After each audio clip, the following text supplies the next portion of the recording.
Ang ina mo, bakit mo pinatay yung hotspot? Tang ina mo, makiki-hotspot ka na nga lang, mag-ML ka pa? Tapos magbi-video call pa yan sa jowa niya, nasa kabilang classroom lang naman, tapos ang gamit data ko. Balik ko yung hotspot. Ima-my day ko lang yung win streak ko. Binuhat ka na nga lang, ima-my day mo pa.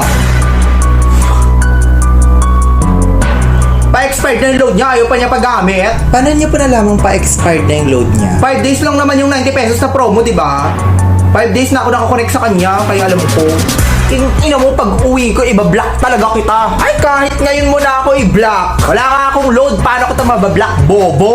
Anong masasabi mo sa away nilang dalawa? Actually po, hindi ko po sila magets. Bakit po sila nagdi-data?